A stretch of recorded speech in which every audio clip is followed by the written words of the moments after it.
ভাইয়া তুই কি আমার সাথে সেক্স নামক জিনিসটা করবি?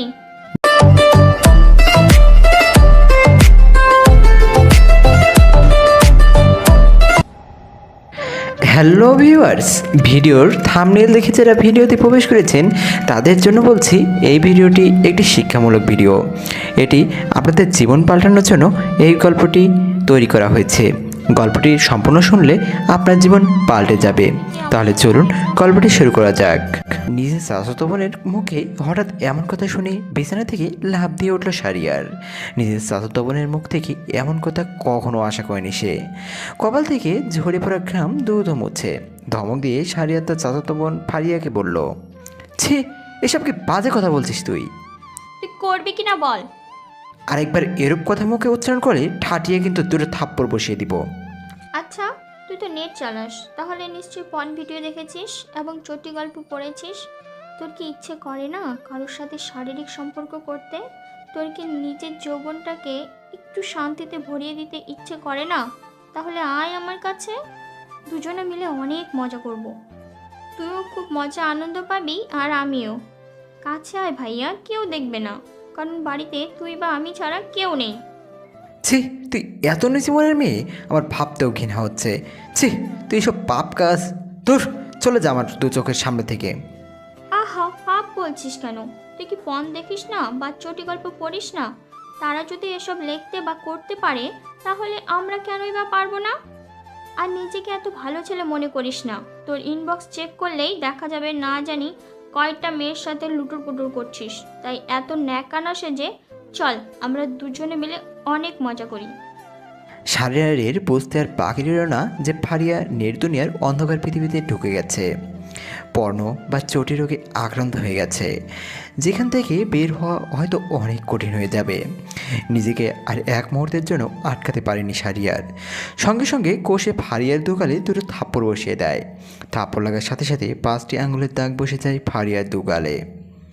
তুই যে আমার চাচাতো বোন সেটা ভাবতে আমার প্রচুর ঘৃণা হচ্ছে।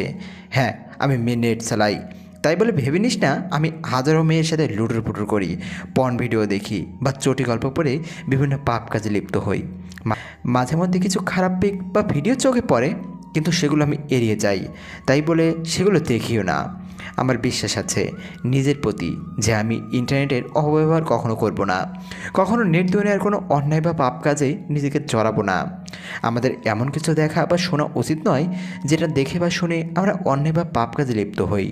তোকে আমি পরিষ্কার করে বলছি, এসব অন্ধকার পৃথিবী ছেড়ে আলোর পথে চলে আয়, এবং কিছুদিনের জন্য আমাদের বাড়িতে বেড়াতে এসেছিস, সো ভালোভাবে থাক। আর ভবিষ্যতে আবার এমন কিছু করলে চাচা চাচিকে কিন্তু আমি সব কিছু বলতে বাধ্য হব। শাহরিয়ারের কথার জবাবে ফারিয়া তার কিছুই বলতে পারল না। গালে হাতে সোজা নিজের রুমে চলে যায়। ফারিয়া চলে যাওয়ার পর শাহরিয়ার নিজের রুমের দরজা বন্ধ করে মনে মনে ভাবতে থাকে, আজকাল কত ছেলে মেয়ে যে ইন্টারনেটের মাধ্যমে অন্যায়ের পথে যাচ্ছে হিসাব ছাড়া। যদি বিভিন্ন 18+ আইডি গ্রুপ পেজ বা বিভিন্ন 18+ সাইটের বিরুদ্ধে অ্যাকশন নেওয়া হতো বা সেগুলো নষ্ট করে দেওয়ার মতো হতো, তাহলে মনে হয় অনেক ছেলে মেয়ে অন্যায় পথে যাওয়ার হাত থেকে বেঁচে যেত। কিন্তু কেউ সেসব বিরুদ্ধে কোনো অ্যাকশন নিচ্ছে না। আমি অনেক বড় বড় গ্রুপ বা পেজের অ্যাডমিনকে রিকোয়েস্ট করেছিলাম যে তারা যেন বিভিন্ন 18+ আইডি পেজ গ্রুপ রিপোর্ট মারতে মারতে নিমেষেই নষ্ট করে দেয়, কিন্তু তারা আমার এসব কথায় কোনো গুরুত্ব আকারে দেখেনি। জবাবে তারা প্রত্যেকে বলেছিল আমাদের আর কাজ কাম নাই যে ওদের বিরুদ্ধে লাগতে যাব। তারপরও অনেক রিকোয়েস্ট করেছিলাম, কিন্তু কোনো লাভ হয়নি। একটিবারও ভেবে দেখুন, যদি বড় বড় ভালো গ্রুপ পেজ সাইট আইডি সবাই যদি সেসব 18+ আইডি পেজ বা সাইটের বিরুদ্ধে লাগে, তাহলে হয়তো 18+ আইডি বা পেজ সাইটের চিহ্নটিকেও পাওয়া যাবে না। প্রতিদিন শত শত ছেলে মেয়ে কিন্তু নষ্ট হচ্ছে এইসব বাজে পেজ গ্রুপ বা সাইট থেকে। রাতে শারিয়ার খাবার খাওয়ার জন্য ফারিয়াকে ডাকতে গিয়ে দেখলো ফারিয়া 18+ ভিডিওগুলো দেখছে। শারিয়ার দ্রুত ফারিয়ার কাছ থেকে মোবাইলটা কেড়ে নিয়ে বলল, ছি, তোকে এত করে বলার পরও তুই আবার এসব দেখছিস? তোর কি মৃত্যুর কোনো ভয় নেই? এতটা নির্লজ্জ তুই কী করে হলি? আমার মোবাইলটা দে বলছি। না, দিব না। আর আমি এক্ষুনি চাচা চাচিকে সব বলে দিব। কথাটা বলার সাথে সাথে যখন ছাড়িয়ার সামনে পা বাড়াতে যাবে, তার আগেই ফারিয়া দ্রুত রুমের দরজা বন্ধ করে নিজের জামার খানিকটা অংশ ছিঁড়ে ফেলে। এই, তুই সব কী করছিস? আমাকে যেতে দে বলছি। আজ আমি তোর এই মোবাইলটা চাচাকে দেখিয়ে ছাড়বো। শাহরিয়ারের কথা জবাবে ফারিয়া শুধু বাঁচাও বাঁচাও বলে চিৎকার করতে থাকে। চিৎকার শুনে বাসার সবাই দৌড়ে আসে, কিন্তু রুমের দরজা বন্ধ থাকায় ভিতরে কেউ প্রবেশ করতে পারছিল না। কিন্তু পরবর্তীতে তারা দরজা ভাঙতে বাধ্য হয় এবং ভিতরে গিয়ে সবাই দেখতে পেল ফারিয়া রুমের এক কোণে পড়ে আছে। ফারিয়া নিজের বাবাকে দেখতে পেয়ে দ্রুত তাকে জড়িয়ে ধরেই কাঁদতে কাঁদতে বলল, শাওরিয়া আমার কৌশলে ভিডিও বানিয়ে সেটা দেখিয়ে আমার সাথে জবরদস্তি করার চেষ্টা করেছিল। ফারিয়ার মুখে এমন কথা কখনো আশা করেনি শাহরিয়ার। শাহরিয়ারের মাথায় যেন গোটা আকাশটা ভেঙে ভেঙে পড়েছে। নিজের মেয়ের মুখে এমন কথা শুনে নিজেকে আর ধরে রাখতে পারলো না। সজোরে একটা লাথি মারল শাহরিয়ারের বুকে। শাহরিয়ার কিছু বলতে চাইলেও তাকে বলার কোনো সুযোগ দেওয়া হয়নি। শাহরিয়ার গালে কয়েকটা থাপ্পড় দেওয়ার পরে শাহরিয়ারের বাবা বলল, তোর মতো কোলাঙ্গারকে জন্ম দিয়ে আমি খুব বড় একটা ভুল করেছি। এই মুহূর্তে বাড়ি থেকে বেরিয়ে যা। বাবা আমার কথাটা তো একবার শোনো। কিন্তু একটা বারের মতো কেউ শোনেনি শাহরিয়ার কথা। বের করে শাহরিয়ারকে বাড়ি থেকে বের করে দেয়। রাত প্রায় 12টা। রাস্তার একপাশে দাঁড়িয়ে দাঁড়িয়ে ভাবছে এখন সে কোথায় যাবে, কি করবে। মিথ্যা অপবাদে যে সে আজ সর্বহারা। নাইজারাতেও চোখের জল পড়ছে তার, কিছুতেই আটকাতে পারছে না সে। হঠাৎ শাহরিয়ার দেখতে পেল তার সামনে কে যেন দাঁড়িয়ে আছে এবং খুব ভালো করে তাকিয়ে দেখলো দাঁড়িয়ে থাকা মানুষটি স্বয়ং ফারিয়া। তুই এখানে আর কি চাস আমার কাছে? সব কিছুই তো কেড়ে নিয়েছিস, আমার জীবনটাকে বরবাদ করে দিলি তুই। শাহরিয়ারের কথার জবাবে ফারিয়া অট্টহাসি দিয়ে বলল, তোর এই সৌন্দর্য দেখে না সবাই তোর প্রতি আকৃষ্ট হয়, আর আজ তোর এই সৌন্দর্যটাই আমি নষ্ট করে দেবো, কুত্তার বাচ্চা। কথাগুলো বলার পরপরই ফারিয়া পানির মতো কিছু একটা ছুঁড়ে মারে শাহরিয়ারের মুখে। মুখে পড়তেই শাহরিয়ার বুঝতে পারলো এটা অ্যাসিড। সঙ্গে সঙ্গে যন্ত্রণায় চিৎকার দিয়ে ওঠে শাহরিয়ার। প্রতিনিয়ত ছটফট করে যাচ্ছে সে। যন্ত্রণায় মাটিতে লুটিয়ে পড়ে গড়াগড়ি করতে থাকে। হে আল্লাহ, আমি কী অপরাধ করেছিলাম? কেন আমার সাথে এমনটা হলো? আমি যে আমার সহ্য করতে পারছি না। এতটা যন্ত্রণা বেদনা কী করে আমি নিজের উপর সহ্য করব? আমি পারছি না। মুখে অ্যাসিড পড়লে যতটা না কষ্ট হয় ততটা কষ্ট পাচ্ছে শাহরিয়ার। আর যন্ত্রণা বেদনা কষ্ট সহ্য করতে পারেনি শাহরিয়ার। আস্তে আস্তে শাহরিয়ার চোখ দুটি বন্ধ হয়ে যায়। তবে এখানে শেষ হয়ে যাবে কি শাহরিয়ার, নাকি আবার ঘুরে দাঁড়াবে? শাহরিয়ারের যখন জ্ঞান ফিরে আসে তখন সে নিজেকে হাসপাতালে দেখতে পেল এবং তার মুখে বেশ যন্ত্রণা অনুভব করছে সে। মুখের যাবতীয় বিভিন্ন অঙ্গ ঠিকমতো নাড়াতে পারছে না সে। ভীষণ কষ্ট হচ্ছে তার। অবশেষে ছটফট শুরু করে দেয় শাহরিয়ার। যন্ত্রণায় বারবার ঘুমিয়ে উঠছে। ডাক্তার খবর পেয়ে দ্রুত এসে শাহরিয়ারকে ঘুমের ইনজেকশন দিয়ে ঘুম পাড়িয়ে দেয়। প্রায় 5 ঘন্টা পর শাহরিয়ারের জ্ঞান ফিরে এবং সাথে সাথে একজন বৃদ্ধ লোক শাহরিয়ারের মাথায় হাত বুলিয়ে দিতে দিতে বলল, বাবা, কে সেই অত্যন্ত নিষ্ঠুর প্রকৃতির অমানুষ যে তোমার এই চেহারার অ্যাসিড নিক্ষেপ করেছে? বৃদ্ধ লোকটির কথা শুনে শাহরিয়ার আর নিজের চোখের জল সামলে রাখতে পারল না। হাজার যন্ত্রণা বেদনা কষ্ট উপেক্ষা করে চোখে অস্ত্র ঝরাতে ঝরাতে বলল, আঙ্কেল গো, ইন্টারনেট দুনিয়ার কালো সমাজে লিপ্ত হয়ে আমার চাচাতো বোন তার সাথে শারীরিক সম্পর্কের প্রস্তাব দেয়, কিন্তু আমি রাজি হইনি বলে এক প্রকার রাগ নিজের মধ্যে পুষে রেখে সেদিনই রাতে মিথ্যা ও এক অপবাদ দিয়ে আমাকে প্রথমে সে বাড়ি ছাড়া করে, কিন্তু তারপরও তার শান্তি হয়নি, যার ফলে পরবর্তীতে আমার সামনে এসে আমাকে অ্যাসিড নিক্ষেপ করে চলে যায়। জানেন আঙ্কেল, যাকে আমি সবসময় নিজের আপন বোন মনে করতাম, সেই বনি আজ আমার মধ্যে এত বড় সর্বনাশ করলো, আমাকে পরিপূর্ণ ভেঙে টুকরো টুকরো করে দিল। সব কষ্ট সহজে ভুলে গেলেও আপন মানুষগুলোর দেওয়া কষ্টগুলো ভুলে যাওয়া সম্ভব না। এত মানুষের মৃত্যু হয়, আমার কেন হয় না? শাহরিয়ারের বলা কথাগুলো শুনে বৃদ্ধ লোকটিও তার নিজের চোখের কোণের অশ্রু আটকাতে পারল না। চোখের কোণের অশ্রু ছেড়ে দিয়ে বৃদ্ধ লোকটি বলল, বাবারে, দুনিয়ার মানুষ যিনি বড়ই কঠিন, কেউ কারো নয়, বাস্তবতা বড়ই কঠিন। পিছন থেকে সবসময় তারাই আঘাত করে যারা সবচেয়ে কাছের বা আপনজন হয়ে থাকে। আচ্ছা, আমি এখন কোন জায়গায় আর আপনি কে? বাবা, একটু শান্ত হও, আমি সব বলছি। জি বলুন। আমি আমার গাড়ি করে একটা জরুরি কাজে যাওয়ার পথে হঠাৎ রাস্তার একপাশে তোমাকে দেখতে পাই। তাই আর দেরি না করে তোমাকে এমার্জেন্সি ঢাকা সবচেয়ে বড় হাসপাতালে নিয়ে আসি। এবং যথাসময়ে যদি তোমাকে না নিয়ে আসতাম তাহলে তোমার মৃত্যু অবধারিত ছিল। কেনই বা আমাকে আপনি হাসপাতালে নিয়ে আসতে গেলেন? সেখানেই মরতে দিতেন আমাকে। আমি আর কি নিয়েই বা বাঁচবো? সবই তো আমার শেষ, সব কিছু ধ্বংস হয়ে গেছে আমার, আর কিছুই বাকি নেই। আমি আর বাঁচতে চাই না, বাঁচার কোনো উৎসই আমি খুঁজে পাচ্ছি না। বাবারে, এখন ধৈর্য ধরা ছাড়া আর কিছুই করার নেই। ধৈর্য ধরো, কারণ ধৈর্য হলো সবচেয়ে বড় জিনিস। আর একটা কথা কি জানো, আমার 17 বছরের একটা ছেলে ছিল, নির্দুনিয়ার নিষিদ্ধ জগতে আসক্ত হয়ে এক নির্দোষ মেয়েকে ধর্ষণের অপরাধে সে এখন জেলে। আচ্ছা থাক সেসব কথা, এখন তুমি একটু আরাম করো, কারণ ডক্টর তোমার সাথে বেশি কথা বলতে নিষেধ করেছেন। কথাগুলো বলেই বৃদ্ধ লোকটি কেবিন থেকে চলে যায়। 6টা মাস সারিয়াকে হাসপাতালে থাকতে হয়। এখন সে মোটামুটি সুস্থ, কিন্তু এই 6টা মাসে সারিয়ারকে কতটা নয় কষ্ট যন্ত্রণা সহ্য করতে হয়েছে সেটা সেই বুঝতে পারবে যার মুখে অ্যাসিড নিক্ষেপ করা হয়েছে। সারের প্রতিটা দিন ছিল বেঁচে থেকেও মরার মতো অবস্থা। ধীরে ধীরে খুব কষ্ট, যন্ত্রণা, বেদনা সহ্য করতে হয়েছে সারিয়ারকে।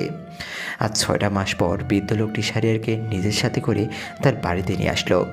সারিয়ার এখন বৃদ্ধ লোকটির বাড়িতে একটা বড় রুমে বসে আছে। হঠাৎ তার চোখের দৃষ্টি গিয়ে পড়ে রুমের একপাশে থাকা আয়নার দিকে। ইচ্ছে না করলেও আয়নার সামনে চলে যায় সারিয়ার এবং আয়নায় নিজেকে দেখে নিজেই ভয়ে কিছুটা পিছিয়ে যায়। বারবার হাত দিয়ে নিজের মুখটি ছুঁয়ে ছুঁয়ে দেখছে। মুখের এক পাশটা কি কুৎসিত হয়ে গেছে। নিজেকে দেখে নিজেই ঠিকমতো চিনে উঠতে পারছে না সারিয়ার। হঠাৎ করেই জোরে চিৎকার দিয়ে উঠল সারিয়ার। চিৎকার শুনেই বৃদ্ধ লোকটি দ্রুত ছুটে এসে বলতে লাগলো, কি হয়েছে বাবা? আমার সব শেষ করে দিয়েছে ও, আমাকে ধ্বংসের শীর্ষে তুলে দিয়েছে ও। আমি এই কুৎসিত বৃদ্ধি চেহারা নিয়ে বাঁচতে চাই না। বৃদ্ধ লোকটি সারিয়ারকে নানাভাবে শান্ত করার চেষ্টা করছে, কিন্তু সব চেষ্টায় তার বিফলে যাচ্ছে। সারিয়ার কিছুতেই শান্ত হচ্ছিল না। তারপরও দমে যাননি বৃদ্ধ লোকটি। বহু কষ্টে সারিয়ারকে শান্ত করতে সফল হন। রাতে বৃদ্ধ লোকটির পরিবারের সবার সাথে সারিয়ার খেতে বসেছে। বৃদ্ধ লোকটির মেয়ে সবাইকে খাবার বেড়ে দিলেও খাবার বেড়ে দেয়নি একমাত্র সারিয়ারকে।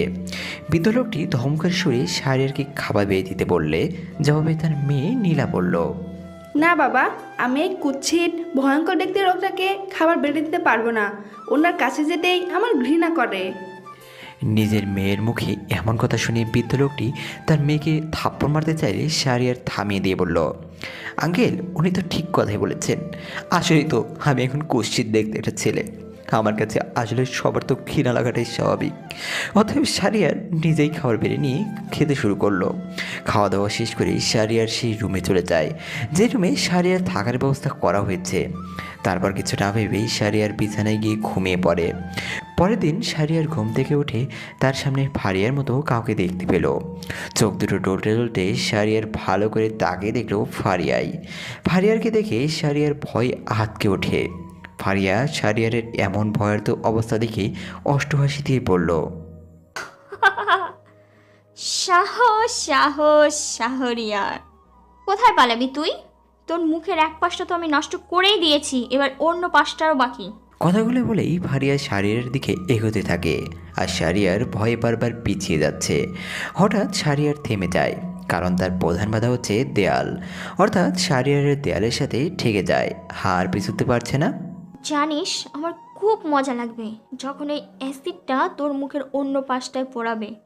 যখন তুই কষ্টে চিৎকার করবি তখন আমার মনের আগুনটা একটু হলেও নিভবে, আর তুই তখন হাড়ে হাড়ে টের পাবি আমার কথা না শোনার ফল। কথাগুলো বলেই ফারিয়া নিজের হাতে থাকা অ্যাসিড ছুঁড়ে মারে সারিয়ারের দিকে, আর অ্যাসিড মুখে এসে পড়ার সাথে সাথে সারিয়ার লাফ মেরে বিছানা থেকে ওঠে এবং আশেপাশে তাকিয়ে ফারিয়ার চিহ্নটুকু পায়নি সে। সারিয়ার বেশ বুঝতে পারে যে সে এতক্ষণ স্বপ্ন দেখছিল।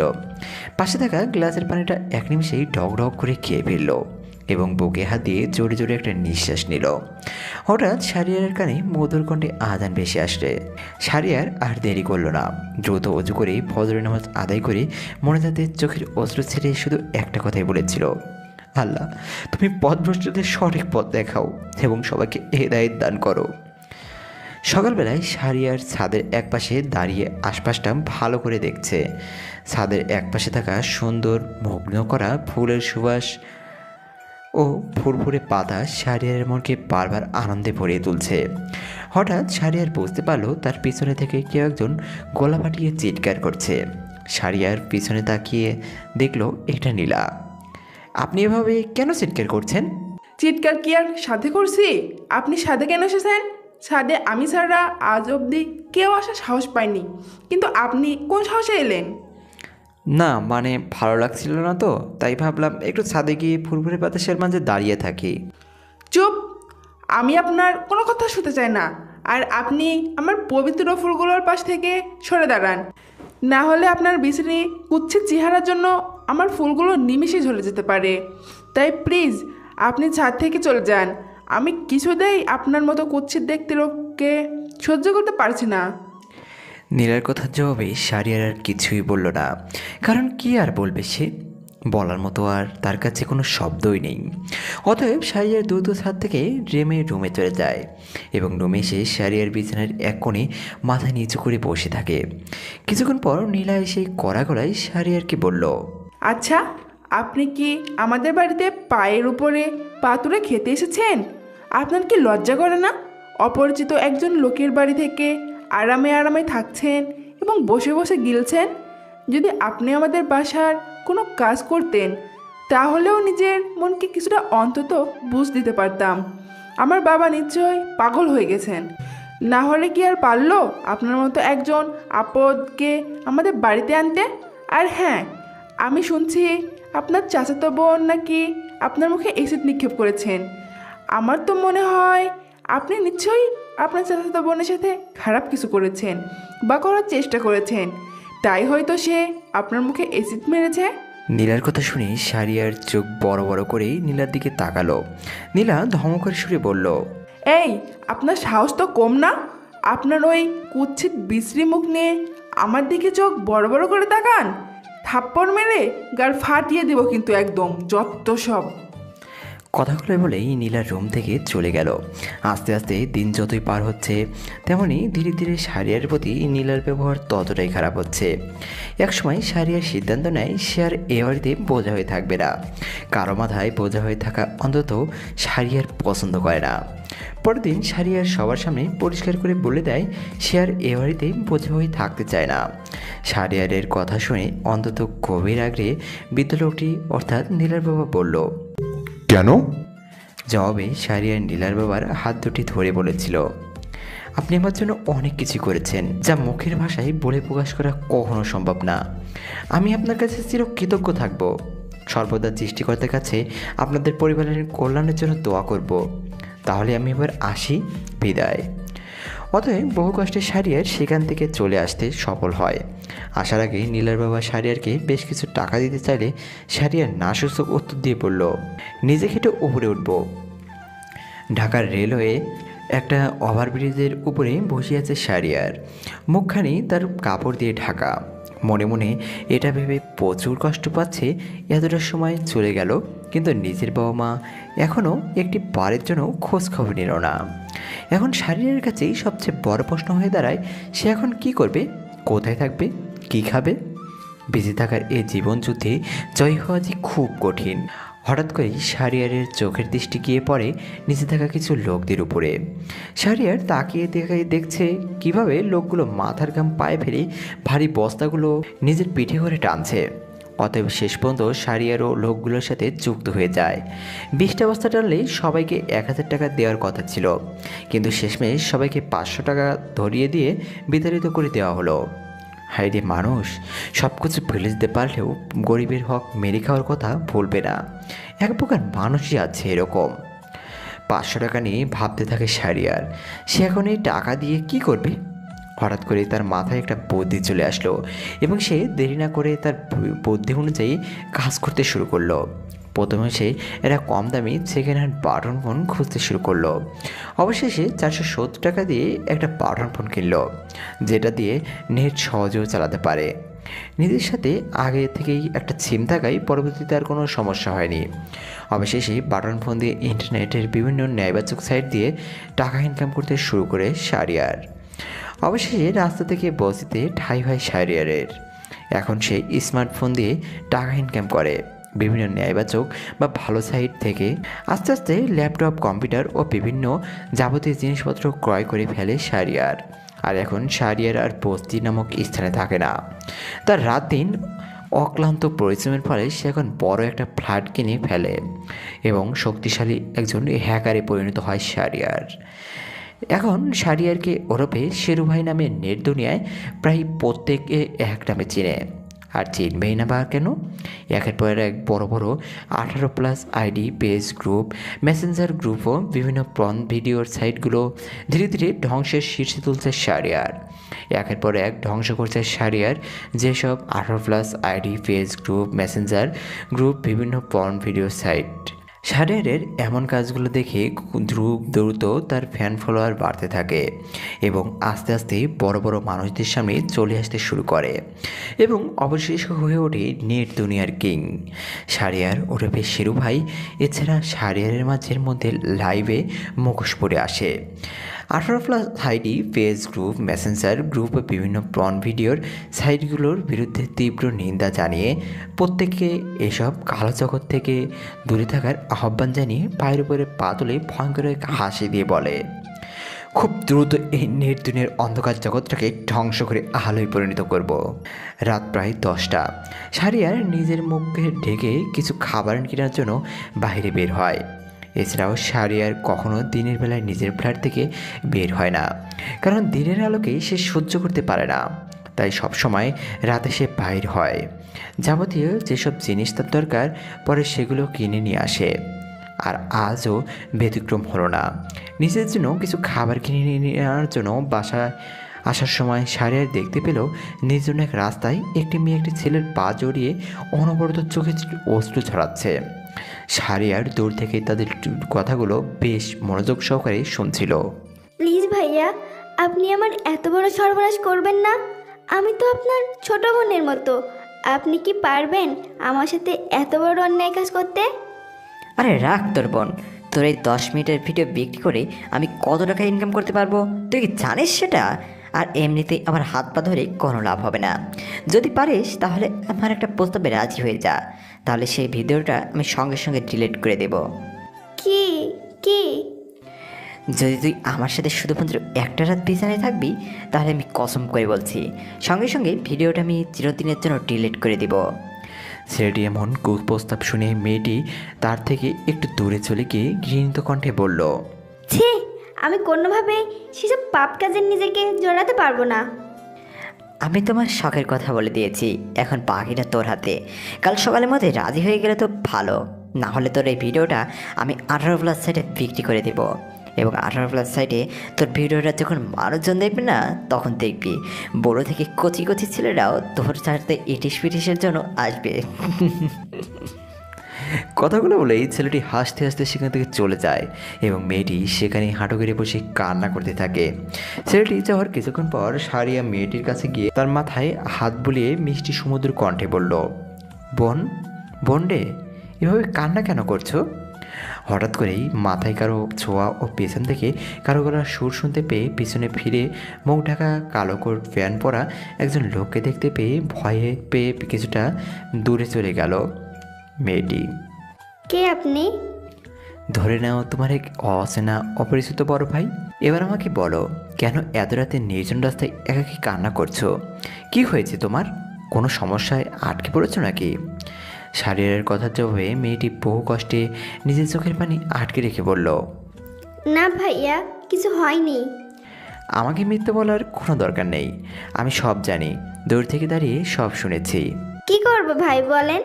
কাপড় চেঞ্জ করার সময় ভাড়াটিয়া ছেলেটা কিভাবে যেন ক্যামেরা বন্দি করে এবং আমাকে সেটা দিয়ে ব্ল্যাকমেল করছে।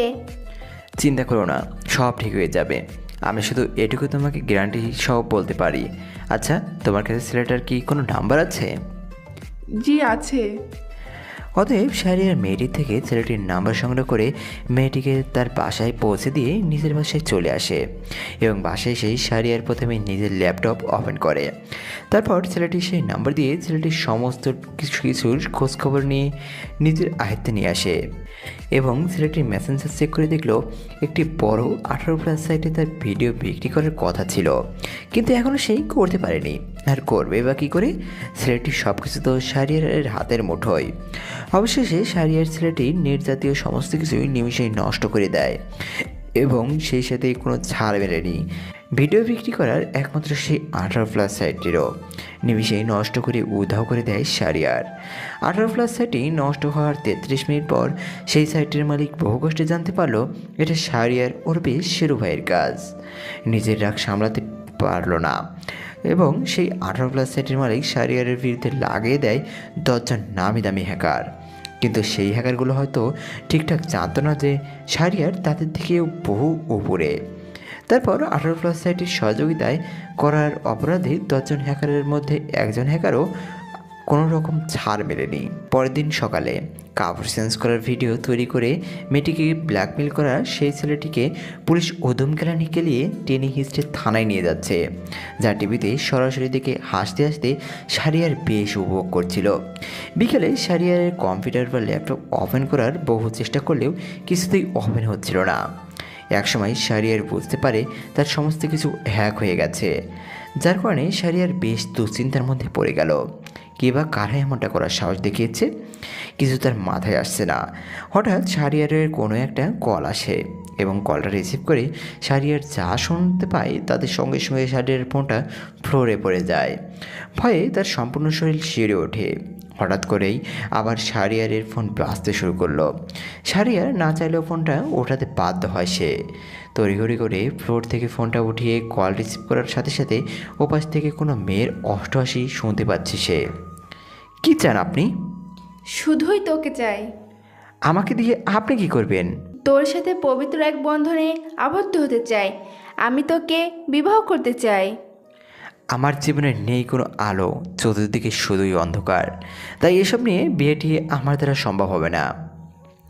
সম্ভব, সম্ভব। আমি চাইলে সব সম্ভব। যা, ল্যাপটপ ওপেন কর। আমি তোকে আবার সব কিছু ব্যাক করে দিয়েছি। কথাগুলো পেলেই মেয়েটি ফোন কেটে দেওয়ার সাথে সাথে শাহরিয়ার তার ল্যাপটপ ওপেন করতে সক্ষম হয় এবং তার কিছুক্ষণের মধ্যেই শাহরিয়ারের ল্যাপটপে ভিডিও কল আসে। শাহরিয়ার বুঝতে আর তেমন দেরি হলো না যে একটু আগে ফোন যার কথা হয়েছে এটা সেই মেয়েটাই। তাই আর 9-6 না ভেবেই শাহরিয়ার নিজের তৈরি করে অর্থাৎ নিজের মুখটি ভালো করে ঢেকে ভিডিও কল রিসিভ করার সঙ্গে সঙ্গে শাহরিয়ার দেখতে পেল একজন সুন্দরী মেয়ে পায়ের উপরে পা তুলে বসে আছে। মেয়েটি এতই সুন্দরী যে তার সৌন্দর্য বোধ হয় আসমানের পরীকেও দ্রুত হার মানিয়ে দিবে। এখনও তাহলে মুখ ঢেকে রেখেছো? জি, আমার চেহারা আমি কাউকে দেখাই না। তাতে আমার কোনো সমস্যা নেই, কিন্তু কিছু কথা পরিষ্কার করে শুনে নাও। আমার নাম শান্তা ইসলাম। আমার বাবা লন্ডনের একজন জনপ্রিয় ব্যবসায়ী হওয়া সত্ত্বে লন্ডনে থাকতে হয় আমাকে, তাই বাংলাদেশে তেমন একটা আমার আশা হয় না। কিন্তু তোমার কাজগুলো দেখে সত্যিই মনে হচ্ছে এখন দেশে চলে এসে তোমার সাথে দেখা করি।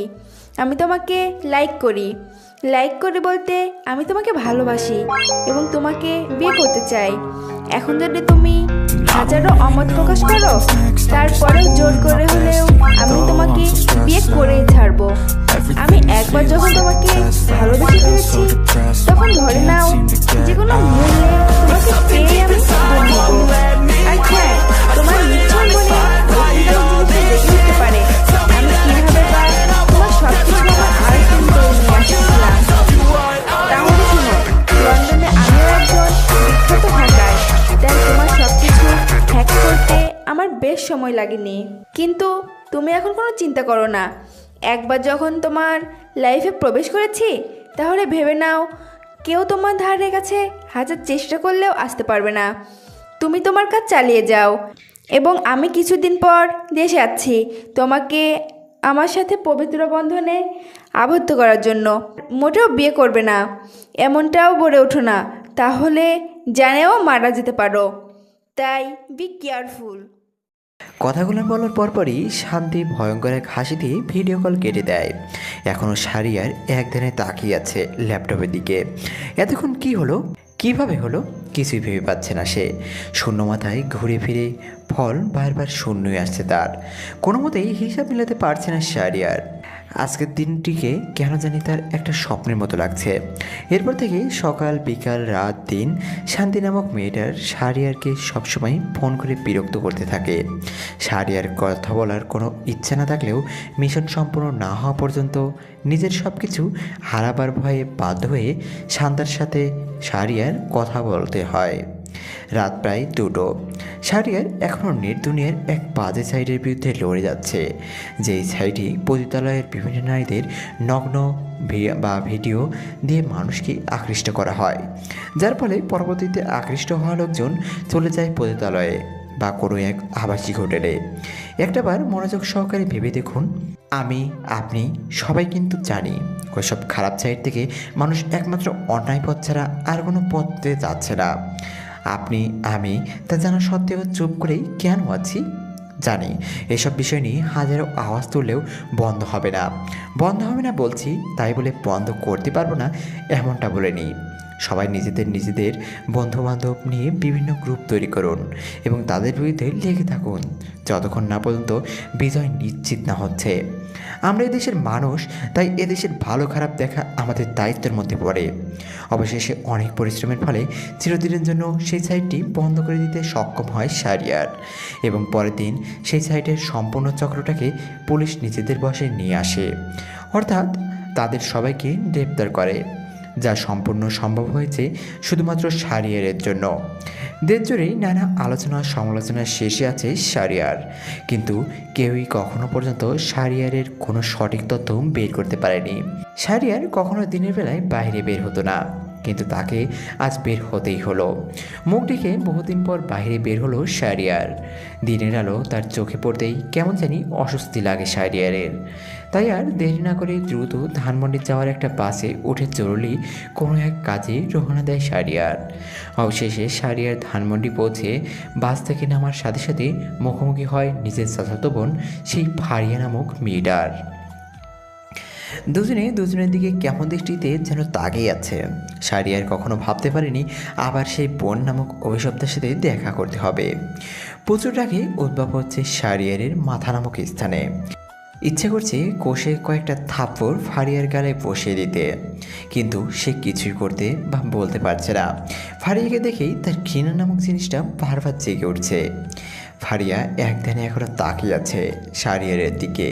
কেন জানি বারবার শাহরিয়ারকে তার চেনা চেনা লাগছে। মুখ ঢাকা থাকলেও কেন জানি পারফিউমের মিষ্টি সুগন্ধটা বেশ চেনা পরিচিত লাগছে ফারিয়ারের। আমতা করে কিছু বলতে যাবে, তার আগেই শাহরিয়ার তার পাশ কাটিয়ে চলে যায়। অবশেষে শাহরিয়ার ধানমন্ডি যে কাজে আসছিল সেটা সমাপ্ত করে নিজের বাসায় চলে আসে এবং শুরু করে দেয় তার কাজগুলো। কাজ করতে করতে হঠাৎ শাহরিয়ারের কানে মধুর কণ্ঠে আজান ভেসে আসলো, আর সঙ্গে সঙ্গে শাহরিয়ার তার কাজ ফেলে রেখে অজু করে নামাজে দাঁড়িয়ে গেল। আমরা অনেকেই আছি যারা ইন্টারনেটে এত বেশি আসক্ত যে আজান কানে শুনলেও না শোনার ভান করেই সবসময় ডুবে থাকি নেট দুনিয়ায়। এসব ভুলগুলো সবাই সংশোধন করুন, না হলে এর জন্য নিশ্চয়ই একদিন আপনাকে কঠিন শাস্তি পেতে হবে। নামাজ পড়া শেষ করে শাহরিয়ার আবার নিজের কাছে ব্যস্ত হয়ে যায়। লড়াই করে যাচ্ছে বিভিন্ন বাজে সাইটগুলোর বিরুদ্ধে। শাহরিয়ার কখনো নিজের ইনবক্সে মেসেজ চেক করে না, কিন্তু আজ কেন জানি তার খুব চেক করতে ইচ্ছে করছে। তারপর শাহরিয়ার তার কিছু না ভেবে নিজের ইনবক্স ওপেন করতেই শাহরিয়ার সর্বপ্রথম লোকটির মেসেজ পড়ে মেসেজে লেখা ছিল যে, প্রিয় শাহরিয়ার ভাইয়া ওরফে শেরু ভাই, প্রথমে আমার সালাম নেবেন। তাহলে মূল কথায় আসি। আমার নাম রাজীব। ক্লাস 7 থেকে বন্ধুদের পাল্লায় পড়ে বিভিন্ন প্রণ ভিডিও দেখতে থাকি এবং ছোটি গল্প পড়তে থাকি। একসময় ছোটি গল্প বা প্রণ ভিডিও না দেখলে আমার ঠিক করে দিন পার হতো না। জানেন, নিজেকে অনেক বুঝিয়েছি এসব দেখা বা পড়া পাপ, কিন্তু তারপরও আমি কোনো জানি সেগুলো নেশা বের হতে পারছিলাম না। কিন্তু আপনি সেসব বাজে সাইটগুলো নষ্ট করে দেওয়ার পর থেকে ঠিকমতো পর্ন ভিডিও বা চটি গল্প পড়তে পারতাম না। প্রথমে আপনার প্রতি আমার অনেক রাগ হয়েছিল, কিন্তু পরবর্তীতে আপনার জন্য আমার মনে গভীর যোদ্ধাই ফুটে যায়। কারণ শুধুমাত্র আপনার জন্য এখন সঠিক পথে চটি গল্প বা পর্ন ভিডিও দেখতে পাইনি বলেই আজ আমি এইসব পাপের আসক্তি থেকে বের হতে পেরেছি। এখন আমি 5 ওয়াক্ত নামাজ পড়ি, যা আগে ওইসব বাজে নেশার কারণে পড়তে পারতাম না। বিশ্বাস করুন, এখন আমি খুব সুখী। আমার বারবার কেন জানি মনে হয় আমি পৃথিবীর সবচেয়ে বেশি সুখী ব্যক্তি। আপনার একটা পোস্ট করেছিলাম, যেই পোস্টে লিখেছিল আমাদের ওইসব বন্ধুদের সাথে চলা উচিত না। ফেসবুক বন্ধুদের কাছ থেকে অন্যায় বা পাপ কাজ ছাড়া আর কিছু শেখা যায় না। হ্যাঁ, এটাই আপনি সত্যি বলেছেন। জানেন ভাই, আপনাদের জন্য যখন আমার চটি গল্প বা পর্ন ভিডিও দেখতে পারছিলাম না, তখন রোজ আমার বন্ধুরা এসে আমাকে পাড়ার মোড়ে নিয়ে যেত মেয়েদের অঙ্গ প্রত্যঙ্গগুলো কোন নজরে দেখে নিজের জ্বালা মেটানোর জন্য। কিছুদিন বন্ধুদের সাথে আমি রোজ পাড়ার মোড়ে যেতাম, কিন্তু একসময় কেন জানি আমি প্রতিদিন আপনার পেজে এসে আপনাকে ফলো করতাম। একসময় আপনার শিক্ষণীয় কথা বা আপনার সুন্দর ন্যায়বাচক পোস্ট দেখে আমার মনটা নাড়া দিয়ে ওঠে এবং আমাকে খুব করে ভাবায়, আপনি সত্যি কি পাপ কাজ করেছি? হ্যাঁ, আমি নির্দুনিয়ে অন্ধকার পৃথিবীকে মগ্ন হয়ে সত্যিই আমি পাপ করে যাচ্ছিলাম।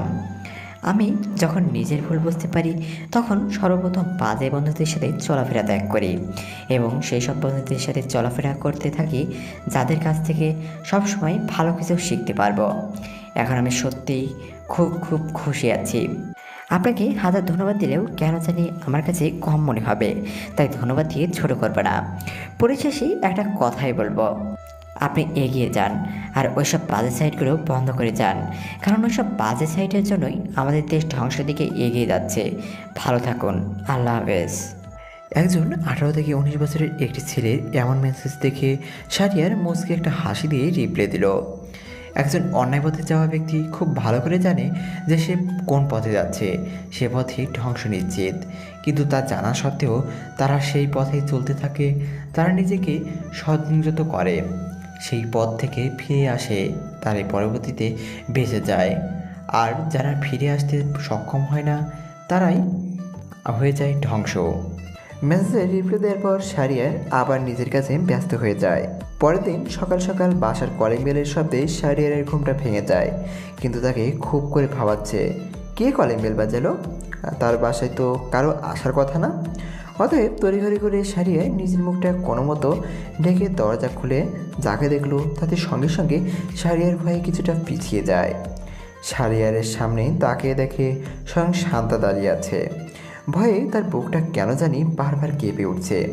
অতএব শাহরিয়ার ভয়ের দোগলায় বলল, আপনি এখানে?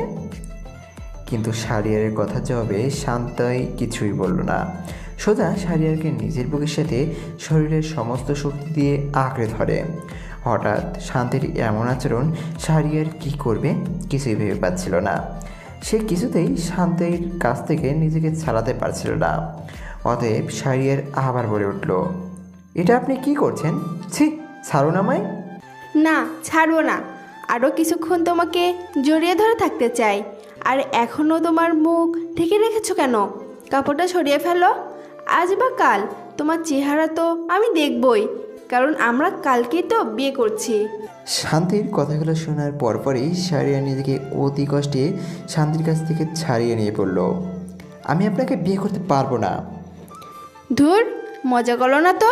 শাহরিয়ারের গাল হালকা টেনে পড়ল কথাটি। আমি সিরিয়াস কিন্তু। ও আচ্ছা, এখন বুঝতে পারছি। তুমি হয়তো ভেবেছ বিয়ের পরে তোমাকে আমি লন্ডন নিয়ে যাব, কিন্তু এমনটা হবে না। তুমি চাইলে আমরা দেশেই থাকবো। আরে কতবার আপনাকে বলবো আমি আপনাকে বিয়ে করতে পারবো না, এটা আমার দ্বারা সম্ভব না। বারবার বলার পরেও কেন একই কথা বলছেন?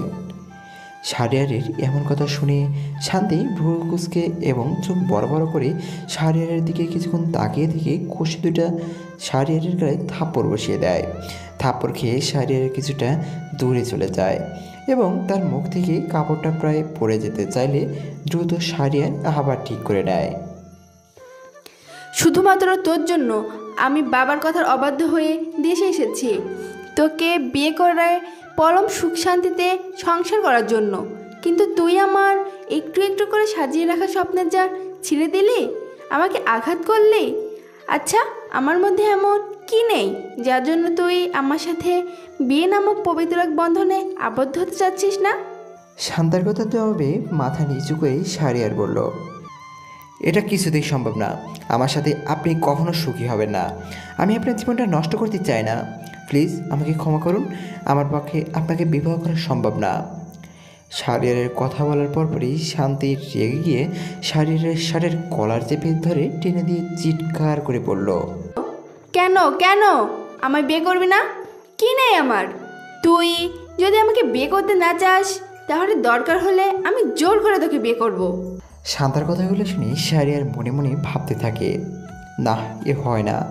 শান্তা আমাকে বিয়ে করলে কখনো সুখী হতে পারবে না, সারা জীবন শুধু কষ্ট নামক জিনিসটা চিরে ফিরে খাবে।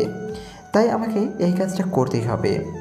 অতএব শাহরিয়ারের শান্তার সাথে খুব বাজে ব্যবহার করতে থাকে, শুধু তুই তুকারি করে অবশেষে শাহরিয়ার শান্তাকে নিজের বাসা থেকে তাড়িয়ে দিতে সক্ষম হয়।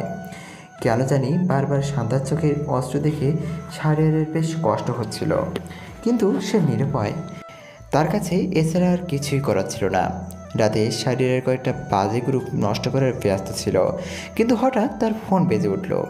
প্রথমে শান্তা মনে করে ফোন না ওঠালেও পরবর্তীতে শাহরিয়ার ফোন চেক করে দেখে আননোন নাম্বার। তাই সে ফোন রিসিভ করতে বাধ্য হয়। ফোন রিসিভ করে শাহরিয়ার বেশ বুঝতে পারে শহরের একজন সুনামধন্য এমপি তাকে ফোন করেছে, এবং ফোন করে এমপি রাকিব হাসান শাহরিয়ারকে বেশ অনুরোধ সহকারে বলেন, প্রথমে আমার সালাম নিও বাবা।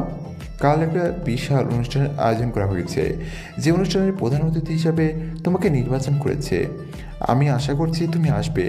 তোমাকে একটু দেখার জন্য হাজারো মানুষের মনের ইচ্ছা। তোমাকে আমি অনুরোধ করে বলছি, প্লিজ কালকে যথাসময়ে অনুষ্ঠানে এসো। আমি তোমার বাবার বয়সী, আমি আশা করছি তুমি আমার কথা ফেলবে না। আমার বিশ্বাস কালকেই তুমি নিশ্চয়ই আসবে। এমপি রাকিব হাসানের কথা শুনে শাহরিয়ার কিছুই বলল না, চুপটি করে ফোন কেটে দেয়, কারণ সে চায় না সবার সামনে প্রকাশিত হোক। কিন্তু আজ কেন জানি তার মন বারবার বলছে, আর কতদিন আড়ালে থাকবি? একদিন না একদিন তো আসতেই হবে সবার সামনে। আজ তার কাজেও ঠিকমতো মন বসছে না।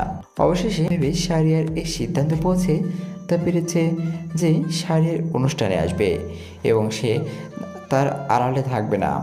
তাই আর দেরি না করে শাহরিয়ার অনুষ্ঠানে যাওয়ার জন্য তৈরি হয়ে নেয়, কিন্তু আজও তার মুখখানি মুখোশ দিয়ে ঢেকে রাখে। অনুষ্ঠানে উপস্থিত হাজারো মানুষের কানে শাহরিয়ারের আসার খবরটা যেতে আর দেরি হয়নি। সবাই উতলা হয়ে বসে আছে, কখন নেট দুনিয়ার কিং শাহরিয়ার ওরফে শেরু ভাই আসবে। অবশেষে শাহরিয়ারের গাড়িটা যখন অনুষ্ঠানের গেট দিয়ে ভিতরে ঢুকছিল, তখন হাজারো মানুষের চোখের দৃষ্টি ছিল গাড়ির দিকে। সবাই গভীর আগ্রহে বসে আছে কখন শাহরিয়ার ওরফে শেরু ভাই গাড়ি থেকে নামবে। অবশেষে শাহরিয়ার যখন গাড়ি থেকে নামে তখন তাকে সুরক্ষিতভাবে স্টেজে নিয়ে যাওয়া হয়, এবং তখন প্রতিটা মানুষের দৃষ্টি ছিল একমাত্র শাহরিয়ারের দিকে। স্টেজে যাওয়ার সাথে সাথে অনেক ছেলে মেয়ে ছুটে আসে শাহরিয়ারের দিকে শুধুমাত্র সেলফি তোলার জন্য। একসময় শাহরিয়ার নিজের মুখোশ খুলে ফেলল, সবাই ভয়ে আঁতকে ওঠে, এবং এতক্ষণে যেসব ছেলেমেয়েরা শাহরিয়ারের সাথে ঘেঁষে ঘেঁষে সেলফি তুলছিল তারা এখন শাহরিয়ারের কুৎসিত ভয়ঙ্কর চেহারা দেখে ভয়ে ভয়ে পিছিয়ে যায়। ছোট ছোট বাচ্চা ছেলেমেয়েরাও ভয়ে তাদের মা অথবা বাবার পিছনে গিয়ে লুকিয়ে পড়ে। কেউ তো ভাবতেই পারেনি শাহরিয়ারের মুখটি এরূপ কুৎসিত বিচ্ছিরি হবে। এমনকি এমপি রাকিব হাসানও শাহরিয়ারের কাছ থেকে ভয়ে কিছুটা দূরে সরে আছে। অবশেষে এবার শাহরিয়ার মুচকে এক হাসি দিয়ে সবার উদ্দেশ্যে বলল, কি এতদিন যাকে দেখার জন্য আপনারা পাগল ছিলেন, আর আজ সবাই আমার এই কুৎসিত মুখ দেখে ভয়ে পিছিয়ে গেলেন? হয়তো কেউ ভাবতে পারেননি আমার মুখটি এরকম হবে। সবাইকে তাহলে আমার জীবনে ঘটে যাওয়া একটা ছোট্ট গল্প শোনাই। নেটদুনিয়ার আরোহীন নিষিদ্ধ জগতের প্রতি আকৃষ্ট হয়ে আমার নিজের চাচাতো বোন নামক অভিশপ্তা আমার সাথে যৌন মিলনের প্রস্তাব দেয়, কিন্তু আমি তার সাথে এমন পাপ কাজে জড়াবো না বললে পরবর্তীতে কায়দা করে সে আমাকে ফাঁসিয়ে দিয়ে মিথ্যা অপবাদে বাড়ি ছাড়া করে আমাকে। এতে অন্যায় করার পরও তার একটুখানির জন্য বিবেকবোধ জেগে উঠল না, যার ফলে পরবর্তী সময় সে আমাকে অ্যাসিড ছুঁড়ে মেরে চলে যায়। তারপর থেকে কতটা যন্ত্রণা, বেদনা, কষ্ট সহ্য করতে হয়েছে সেটা আমি খুব একটা ভালো জানি। প্রতিটা দিন আমার কাছে বেঁচে থেকেও মৃত্যুর মতো লাগছিল। তারপরেও হাজারো কষ্টের মাঝে কী করেছে আমি বেঁচে আছি সেটা নিজেও আমি ঠিকমতো জানি না। শাহরিয়ারের এমন কথা শুনে সবার চোখের জল যেন টলমল করছে, কেউ আর কোনো কিছুই বলতে পারছে না। সবার মুখে যেন কোনো কিছুই বলার শব্দ উদ্ভবই হচ্ছে না। হঠাৎ করে কেউ একজন এসে শাহরিয়ারকে সবার সামনে জড়িয়ে ধরে, আর সেই একজন হচ্ছে শান্তা। সব মানুষ অবাক হয়ে তাকিয়ে আছে শাহরিয়ারের দিকে।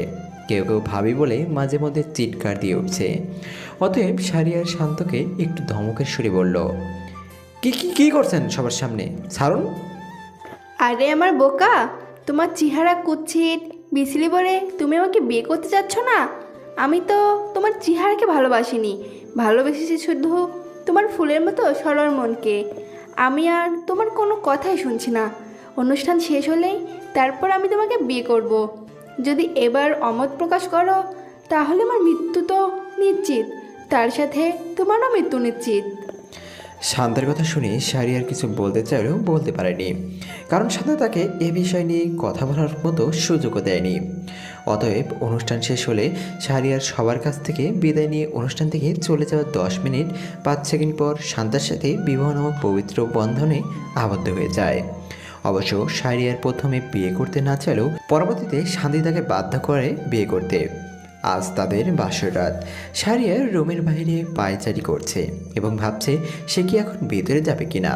বেশ লজ্জাও লাগছে এবং তার ভয়ও লাগছে।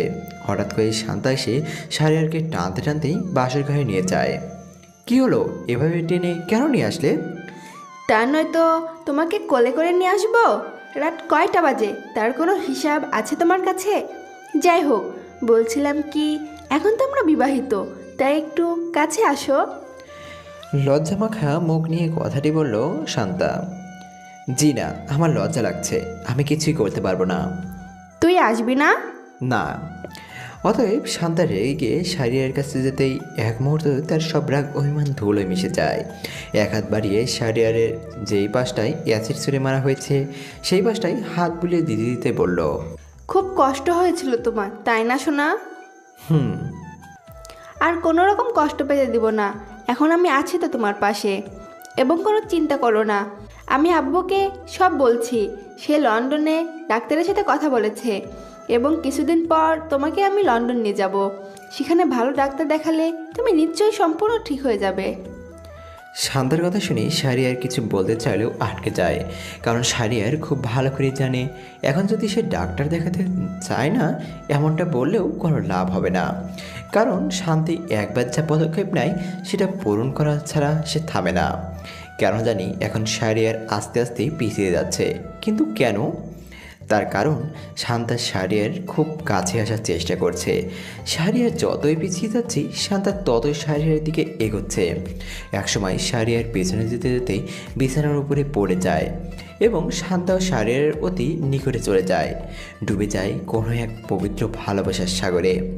প্রায় 1 সপ্তাহ চলে গেল আর এখন শাহরিয়ারকে লন্ডনে নিয়ে যাওয়া হচ্ছে।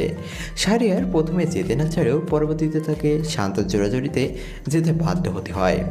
শাহরিয়ারকে লন্ডনে নিয়ে এসেই প্রথমে শান্তা তার নিজের পরিবারের সাথে পরিচয় করিয়ে দেয় এবং তার কিছুদিন পর শাহরিয়ারকে অপারেশনের জন্য অপারেশন থিয়েটারে নিয়ে যাওয়া হচ্ছে। শান্তি শাহরিয়ারের হাত শক্ত করে ধরে অপারেশন থিয়েটারের সামনে পর্যন্ত এগিয়ে দেয় এবং ছলছল চোখে বলছিল, বিশ্বাস রাখো সেই খোদার উপরে যে তোমাকে আমাকে সবাইকে সৃষ্টি করেছেন। প্রায় 2 ঘন্টা পর ডাক্তার এসে হালকা মাথা নিচু করে বলল, সরি। ছড়ে শব্দটা কানে যেতেই শান্তার বুকে কম্পনের আবির্ভাব শুরু হয়ে গেল।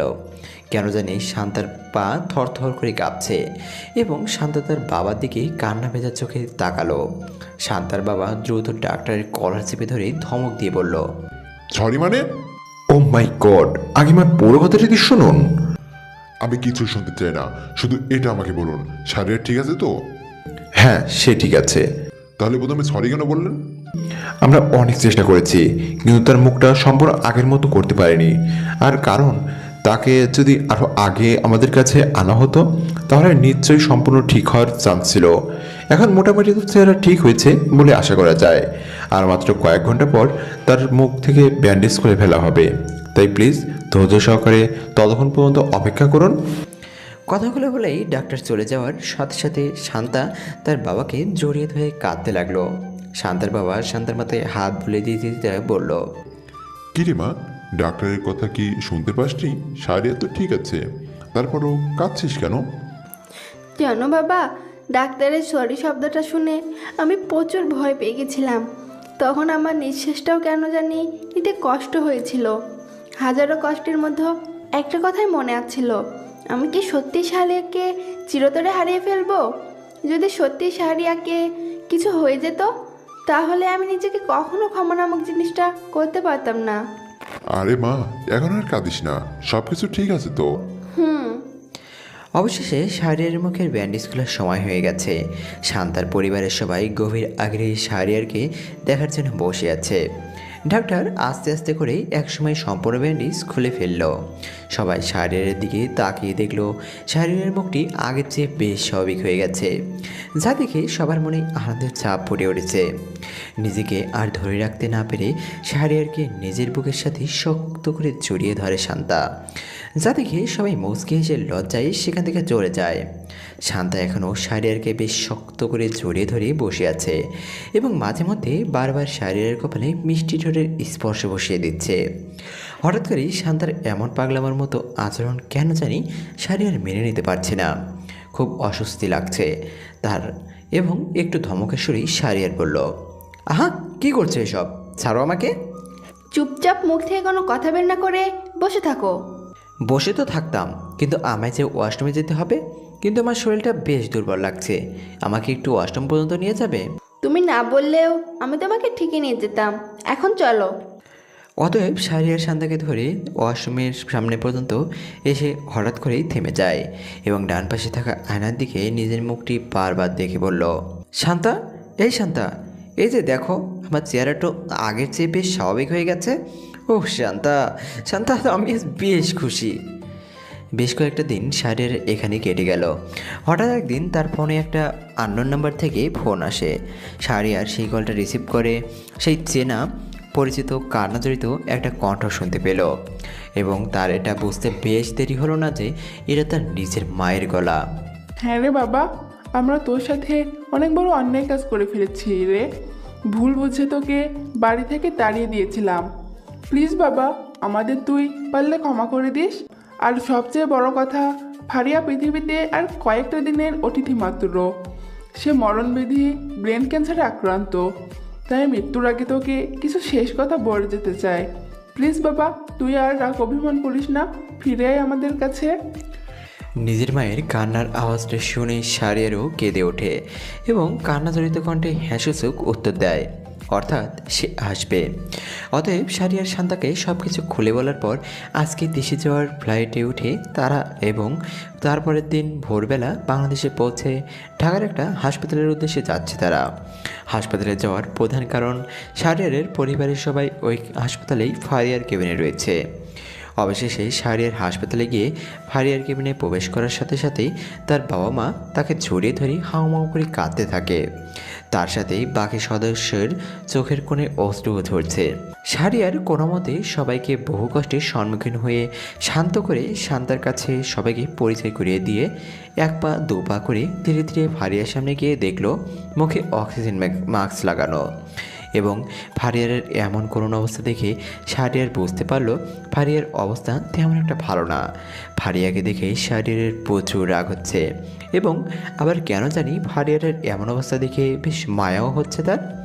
সেই চিরচিনা পারফিউমের মিষ্টি সুগন্ধ পেয়ে চোখের পাতা মেলে শাহরিয়ারকে দেখতে পেলেও চোখের কোণের অশ্রু সব বাদ ভেঙে দিয়ে আস্তে আস্তে অক্সিজেনের মাস্কটা খুলে ফ্যাস ফ্যাস গলায় বলল, ভাই রে, বেশিরভাগ মানুষ সেটার প্রতি আকৃষ্টরা হয় যেটা তার জন্য নিষিদ্ধ। হ্যাঁ, বেশিরভাগ মানুষ নিষিদ্ধ জিনিসের প্রতি বেশিরভাগ আকৃষ্ট হয়ে থাকে। আমি অনেক চেষ্টা করেছিলাম নেট দুনিয়ার নিষিদ্ধ কালো আধারের ঢাকা জগৎ থেকে বের হওয়ার জন্য, কিন্তু পারলাম না রে।